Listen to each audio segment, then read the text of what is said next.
Hello, dear friends on the path. I'm Reverend Jessica McKimmie, and it's my privilege and pleasure to join you today in the Death, Love, and Wisdom Summit for Module 3, right here with you, Care at the Time of Death.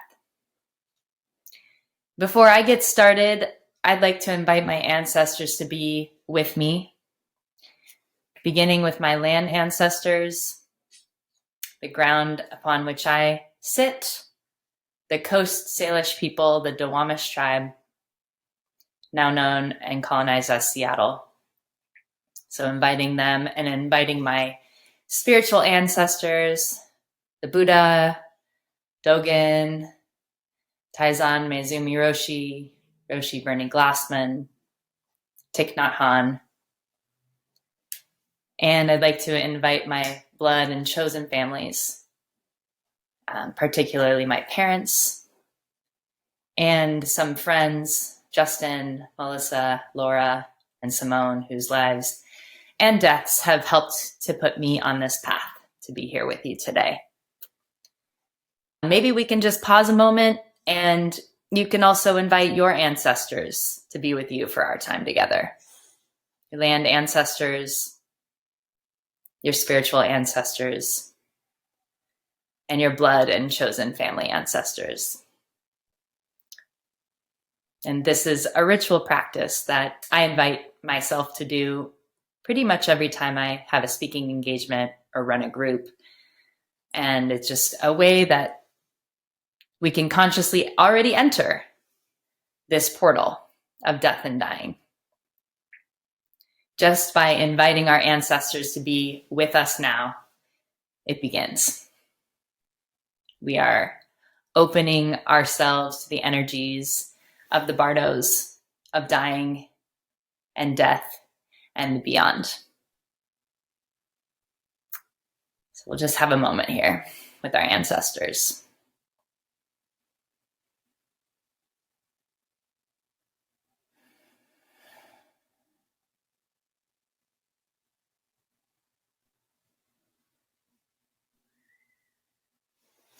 Thank you. So we're here, we've entered the portal. And many of us may be caregivers or healthcare workers, or just folks who have experienced death and dying in their life. Or maybe perhaps you are the one that is dying. You are facing your own end of life, your own mortality in a near and dear way. And I'd like to share with you how ritual practice can really be imbued into our entire approach of being with the dying, to our entire approach of contemplating our own death and our own nature to die, and to our entire approach of showing up for those we love in their final moments, their final months, their final weeks, their final days, their final hours, their final minutes. And how ritual practice can be imbued into our entire approach of showing up for the greater families and communities of our dying loved ones as well.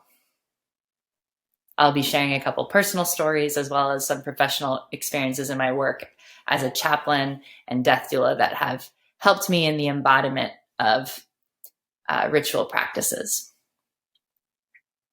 So when I first heard the module title, right here with you, Care at the Time of Death, what was awakened in me is that I must be fully present. I must be cared for in order to be right here with you at the care and the time of your death. I must be here.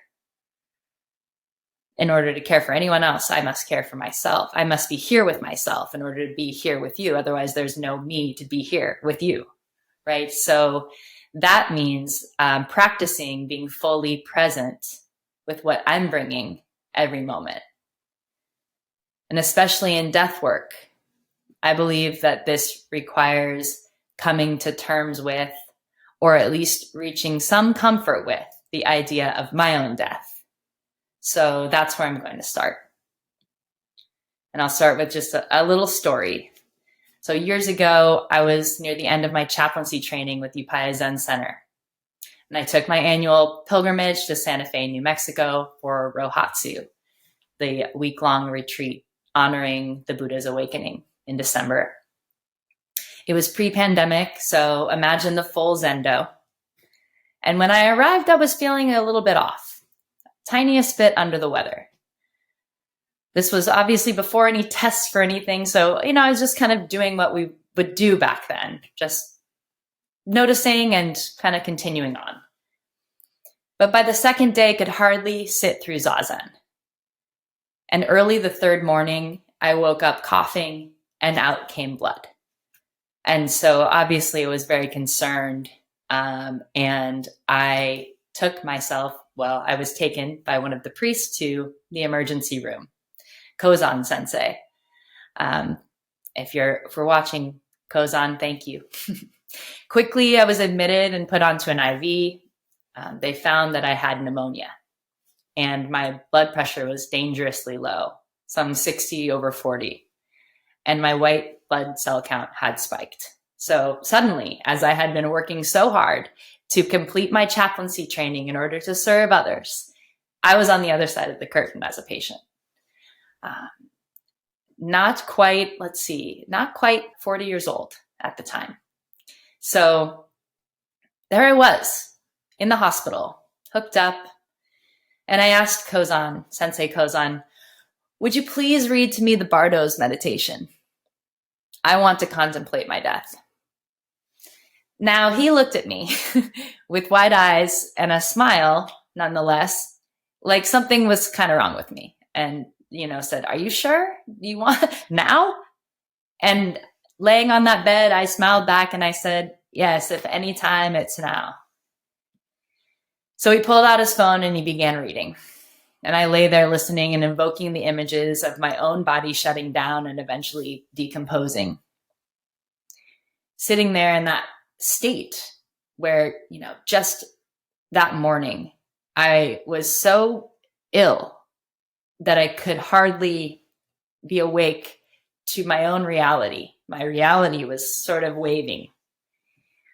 And now being in the space with him, being witnessed and contemplating my own body's decomposition. This is a practice that Western Buddhists don't tend to practice very often, but it's a daily practice in some Buddhist cultures. They practice their dying regularly so that when they are met with it, it is not as frightening or perhaps a bit more familiar, normalized. They know they are of the nature to die, or that their body is of the nature to die. So I start here because to me, the Bardo meditation or Mara Nasati meditations, which we offered in Module 5 by another teacher, are one of the most important ritual practices we can be engaging in regularly in order to be more fully with the dying. This practice helps to normalize dying in our nervous systems. So that helps us to have a regulated nervous system when we are in the presence of those who are dying. And as Resmaa Menakem says, having a regulated nervous system is really the most helpful way we can show up for others. This is because of our mammalian bodies. So when we're regulated, it naturally encourages those that we're present with to regulate. It's the way the mammalian body works. A really beautiful practice. So that Bardo meditation, really is a ritual to me, and it can be set up as a ritual. You can light a candle, find a recording of the meditation, and just listen and engage in this practice regularly so that you can become more familiar with the process of dying and decomposition and how the body shuts down, so that when you're faced with it, it is not new and it is not as frightening. Of course, you'll have feelings arise, but you'll have a practice with it. So it'll be more familiar. This is one of, I think, the most important rituals that we can embrace in our own life on this portal of death and dying. And I wanted to share some other kind of practical rituals of being with dying. Of course, we have big rituals like memorial ceremonies, wakes, 7 and 49-day ceremonies. and even living funerals, which can be performed while a person is still alive, gathering community members, friends, families, while a person still has some consciousness and is able to communicate. It's a really wonderful practice to honor a person before they die in a way where generally these things are kept for after death. But I want to focus on ritual for some of the more mundane experiences we have when working and being with end of life and dying. For instance, when we are supporting or caretaking at end of life, there are many comings and goings to be with someone in a hospital, or perhaps they're in home hospice. We come and we go, we come and we go. Or maybe we're living with the person. So it doesn't feel like there's a coming and going, but still there's times where you're with the person and there's times where you are perhaps attending to other things in your life. So particularly in my work as a chaplain and as a death doula, I've found it really useful to develop rituals that I can engage in to help me to ground, to presence, and to regulate for each transition of coming and going, and being with the dying, and perhaps being with other parts of my life. So what is a ritual anyway? Well, really, it's just a combination of actions and words that in themselves may carry little meaning, maybe no meaning at all, but put together in a certain order with a certain intention, they become meaningful forms of support, connection, and possibly healing. So one of these rituals was taught to me by a fellow chaplain, Trina Banks, a Christian chaplain who trained me to work in juvenile detention center in Seattle. And it is the simple washing of the hands. Now, if you are going to a hospital setting, there is generally like a hand sanitizer station outside of each room. This can be where you do your washing of the hands, or perhaps you stop at a restroom as you're heading into the hospital. If you're at a home hospice, we're talking about finding your nearest sink upon entry, or perhaps if there's not that kind of time and there's some urgency, and when you arrive, you want to be directly there with the folks, it might be something that you do in your car with a hand sanitizer before you get out of your car and enter. Now, we're talking about doing this as a ritual. So bringing our entire attention and intention to the process of washing hands. This could be seen as a simple practice of mindfulness, being fully with the washing of your hands. And we are going to add some intention to this. So here we are. We're slow pumping the hand sanitizer, beginning to rub it into our hands, smelling it, feeling the slipperiness, the coldness, perhaps, getting through all the fingers, the backs, the fronts of the hands, becoming really present right where you are, right where you are, right where you are. Becoming present in your living body, right where you are. That's the first part. Just becoming present with the action of the washing of the hands, whether this is at the sink or outside of the hospital room. You may have a short amount of time to do this. You may have a bit longer. Of course, this is going to be circumstantial depending on what's happening. But having this time to pause really helps to solidify your intention and your awareness of entering a room with a dying person and their family, or whatever else might be going on in that room. So you're washing, you're rubbing the sanitizer or the soap into your hands. And now you invite a pause. And here's where, anything that's meaningful to you can be added in. For me, I love the metta practice. So I will, while washing, invite something for myself. May I be safe. May I be at ease. May I be resourced. May I be supported. Now I'll invite this for the person who's dying, or maybe their family, whoever I'm at, the hospital workers, doctors, nurses. May you be safe. May you be at ease. May you be resourced, and so on. That's kind of that pause, that intention, that threshold. And then take another breath. Be ready to enter the room. Entering the room grounded, without worries, without regrets. Or maybe you're even entering the room with worries and with regrets. But by doing this pause, this washing of the hands ritual, the hope is that you're with those worries and regrets more consciously, so that they're not causing dysregulation in you. So we're welcoming our whole selves, whatever we're coming with in that moment, so that we are there to be with the person who we're there to be with. Welcoming our whole selves, being with whatever is real for you in that moment. Maybe it is worry and regret, which is a natural part of being with the dying. Even as healthcare professionals or caregivers, or especially, we often think back to what we could have done differently. We wish we would have done differently. And even lay people, this is very common around death and dying. We have regrets. We have worries then that are carried into the future. So we know this. We're of the nature to make mistakes.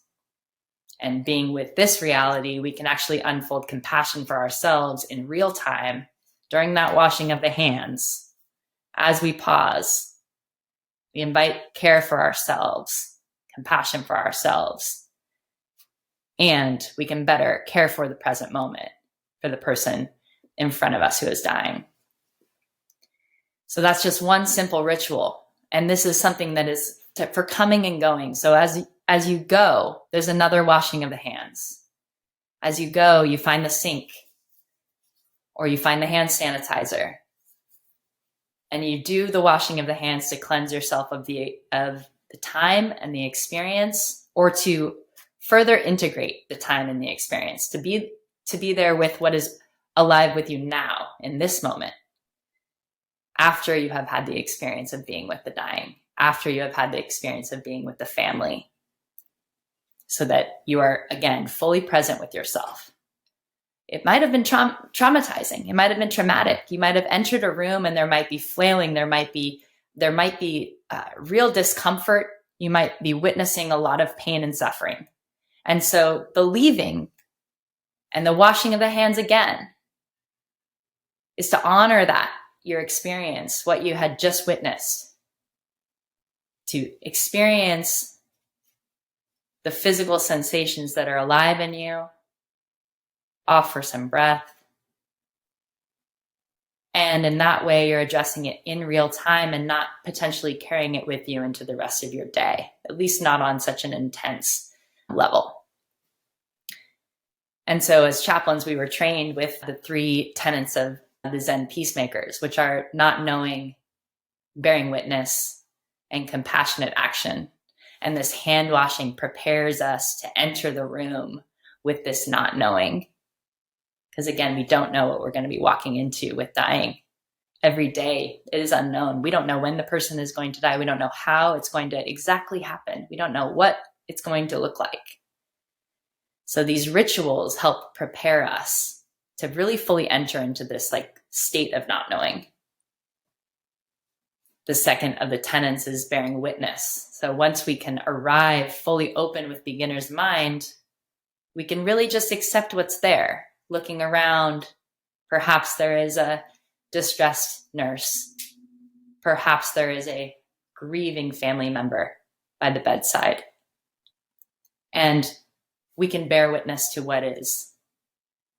That leads us to the third tenet, which is compassionate action. So the action will then naturally unfold based on our ability to bear witness. And again, how are we showing up to bear witness? We have to be there in order to bear witness. We have to fully be there. So these practices of the washing of the hand help us to do that. And a little bit about rituals, which we'll have a practice to build your own ritual in addition to this talk. But rituals generally consist of 3 parts. There's a separation, there's a threshold that's crossed, and then there's a return. So how Buddhists love the number three. There's the three jewels, there's the three tenets, there's the three parts of the ritual. Well, what I love about these three parts is it can be applied to even more mundane than washing the hands, just our breath. The breath can be seen or experienced as a ritual. Inhale. Pause. Exhale. Inhale, the gathering. Pause, the intention to end suffering for all beings. And an exhale, returning the breath to the world. The breath is kind of as mundane as it gets. And it's an accessible ritual at any time in care at the time of death. So the breath as a ritual, the separation, the threshold, and the return. In the case of being in a room with a dying person, the in-breath as a separation means I am separating for a moment from the experience that I'm in and I'm coming back into my body. The threshold, the pause, the intention, the hold of the breath.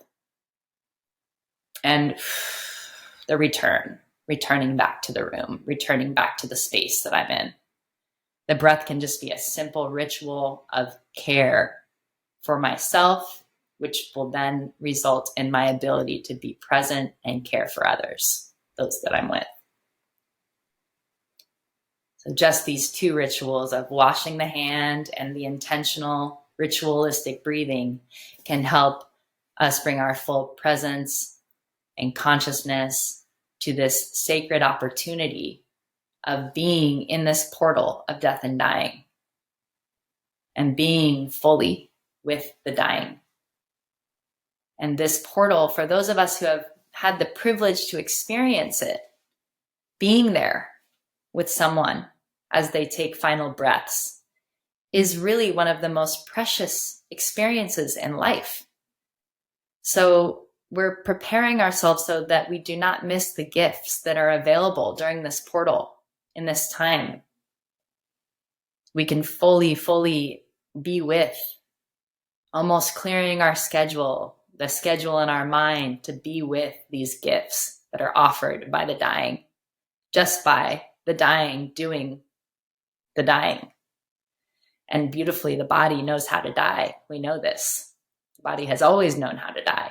It is more of the struggle for us as caregivers and family members to be with the dying. We've sort of lost touch in that since, the advances in medical technology over the last 100 years and the reality that many people don't die at home anymore, that they're dying in hospitals. That's starting to shift again. We're starting to see a shift in that. And part of this is this kind of discussion. So thank you for being here and being a part of this journey. So a final ritual I wanted to speak about today is the washing of the body. So this one comes after the death. One of the things that I like to encourage as a death doula and as a chaplain is that families really spend time with the body, spend time with the person after the death, spend that time with the body. And it wasn't told to me that this washing of the body was something that I, as a family member, could access back when my dad died. So I was 22 years old. We were in the hospital. He died in the hospital. No one told us we could stay, hang out, spend time with his body, wash him, dress him. This was not anything that was shared with us. And during my death doula training with Going with Grace, we went through step by step this beautiful ritual process of washing the body. And this is something that can be done together with family. So as a death doula, I would actually bring in supplies to help with this process, special washcloths and washing bowls, mouth swabs, maybe a special cloth to tie the mouth closed before rigor mortis sets in. And so a ritual like this for washing the body, may start with some words, a gathering, perhaps creating a circle around the body, maybe holding hands or each placing a hand on the body. Some words, and if there's a chaplain accessible, perhaps they're invited into the room, or anyone who can perhaps hold space for you if that's not you. If you're maybe the most impacted by the death, maybe immediate family, it's really helpful to have someone else come in and offer the holding of space so that you can really be in the experience and not have to also worry about holding a container. So this container is also really important in ritual practice. There need to be witnesses. There needs to be a container created. Again, I'll go into this more in the practice portion. But having someone open and close with some words or prayer is really supportive. And then we go through the process. Swabbing the mouth, as I mentioned, getting all the remaining fluids out of the mouth, tying the mouth closed. And then washing the body. The face, we're using washcloths and warm bowls of water. And we're just basically gently washing all the parts of the body. The face, the neck, all the body parts, the hands and feet, special attention to the hands and feet. Perhaps washing and combing the hair one last time. And then an opportunity to anoint with oils, essential oils that might be meaningful for you, or using 5 Thieves oil or frankincense, 4 Thieves, and, placing some oils where you may on the body. And then we can have the ritual practice of also dressing the body, which it is a difficult part of this practice. Usually it means cutting the clothes through the back if it's a button shirt, and just having it placed and tucked around the body. There's much more detail on this kind of a ritual, of course, available online, or working with a death doula is a great way to learn more about these practices. And again, the great fact is our bodies already know how to die. So the real ritual here is the death itself. The body is performing the greatest ritual, the separation, the threshold, that final breath, and the return home. And so as we learn to cope really with the death and embrace the portal, we're participating in this ritual as witnesses, and also creating rituals of our own to help us through the process. Tending to the dying, a practice that has been going on forever, right? And we're also practicing returning. So in this simple practice of ritualizing the breath, we're practicing returning to ourselves, which allows us to return to each other again and again.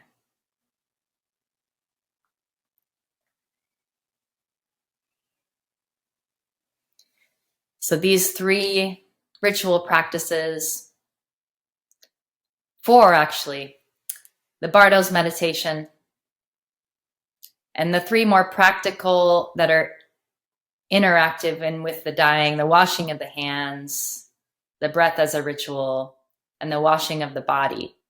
May these be supportive to you in your work with the death and dying, or in your exploration of your own journey at end of life. So I'd like to just thank you for your time and journeying with me to explore the power of ritual, from the mundane to the profound. These timeless practices can support us in waking up to the preciousness of each moment and fully embracing the portal of death and dying. The rituals can help us find solace and meaning and connection in the face of death. And I'd like to thank teachers Roshi Joan Halifax, Thich Nhat Hanh, and Reverend Angel Kyoto Williams for their wisdom along the path. Their teachings have supported me in my practice as a chaplain and as a death doula. And I wish you all the best as you continue forward on your paths of caring for the dying. Thank you so much.